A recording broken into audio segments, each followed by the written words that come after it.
O compartilhar de hoje será a continuação linda de José e será em Gênesis 43 e 44.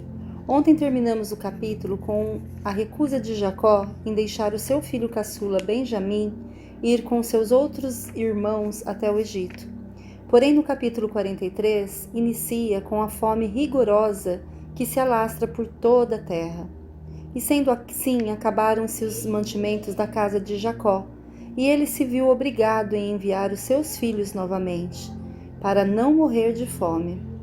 E Judá lhe avisou que não adiantava ir sem Benjamim, porque Faraó havia avisado, que era para voltar, mas para voltar com o irmão caçula. Era inadmissível para Jacó pensar em ficar sem seu filho amado. Porém, Jacó se conformou, ele acabou se conformando e ele diz que se tem que ser, o que tem que ser, será. E Judá se comprometeu pessoalmente pela segurança de Benjamim. Aqui já vemos uma transformação enorme no caráter de Judá, aquele que quis vender o seu irmão sem se importar com a dor do seu pai. Hoje, coloque em risco a sua vida para proteger o seu irmão. As consequências e os processos dos anos que ele enfrentara serviu para que algo se desenvolvesse dentro dele: o amor, a misericórdia, a compaixão e a empatia. E assim seguiram viagem para o Egito. Chegando-se, se curvaram para prestar honra diante de José novamente. E José viu Benjamim, seu irmão, filho de sua mãe, e ficou profundamente tocado e emocionado. Saiu depressa da presença deles para chorar. Afinal, se passaram muitos anos sem ver o irmão. Em seguida, pediu para lhe servirem um banquete, e sentou-se com eles à mesa. E a porção de Benjamim era 5 vezes maior que a dos outros.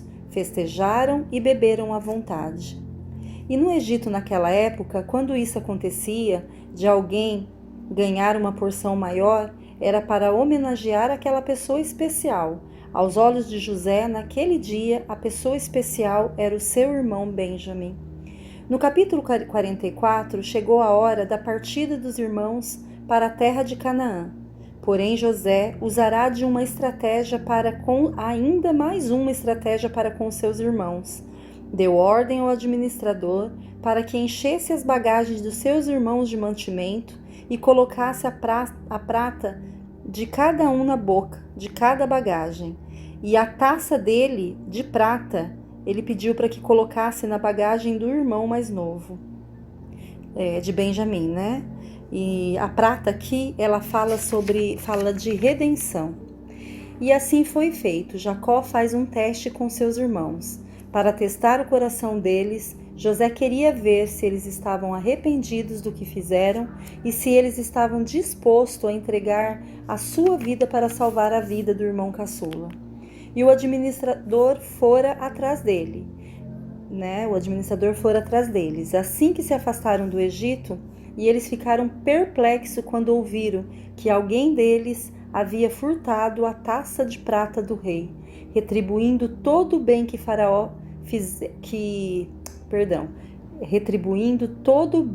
que Jacó fizera a eles na noite anterior com o mal. Cada um deles estavam tão certo que nenhum havia feito essa tamanha maldade que foram descarregando a bagagem depressa, e a busca foi feita na bagagem de cada um, procurando do maior para o menor. Agora imagine a expectativa deles naquele momento, abrindo a bagagem de todos e não encontrando, e de repente, na bagagem de Benjamim está lá a taça. Imagine o coração desses irmãos. Eles rasgaram as suas vestes e por causa disso eles começaram a arrumar os seus jumentos para voltar ao Egito. E chegou na frente de José e se lança aos pés deles novamente, todos os 11 prostrados aos seus pés. E o José ainda faz a última investida sobre eles, ainda como um egípcio, porque afinal de contas é assim que eles o enxergavam, Porque não sabia que ele ainda era José.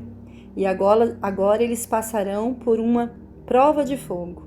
E uma das coisas mais bonitas que acontece aqui agora é Judá se apresentar diante de José. Ele vai confessar os erros que eles cometeram com seu irmão lá no passado. E no versículo 16, ele diz: Respondeu Judá: O que diremos ao meu senhor? O que podemos falar? Como podemos provar nossa inocência? Deus nos trouxe à luz culpa dos teus servos. Agora somos escravos do meu senhor. Ele vai reconhecendo o seu pecado, né? E como também aquele que foi encontrado com a taça. E se entrega por completo. E aí ele intercede por Benjamim. Ele intercede tão intensamente que José vê em Judá um arrependimento sincero. José prova eles ao máximo para ver até onde iria a compaixão por Benjamim.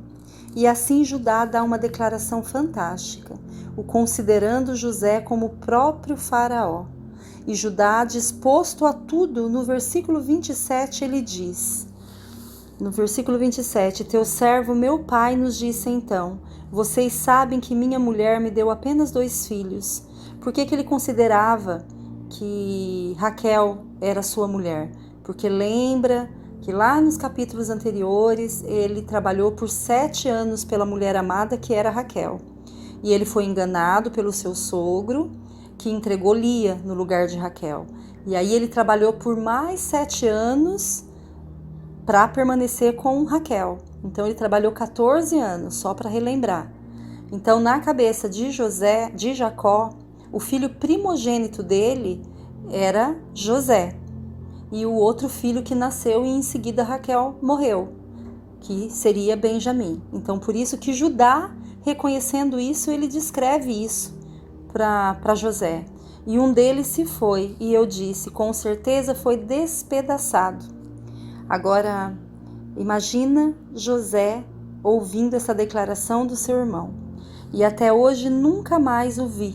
Se agora vocês também levarem este de mim, e algum mal lhe acontecer, a tristeza que me causarão farão com que os meus cabelos brancos desçam à sepultura. E assim ele implora para ficar no lugar de Benjamim. Como ele conseguiria voltar à casa de seu pai sem o irmão caçula? Aqui é o ápice da história, onde teremos, no capítulo 45, um dos capítulos mais lindos da Bíblia, onde José irá se reconciliar com seus irmãos. José irá se revelar aos seus irmãos, sem sombras de dúvidas. É um dos capítulos principais de Gênesis, que amanhã nós veremos a reconciliação de José com seus irmãos.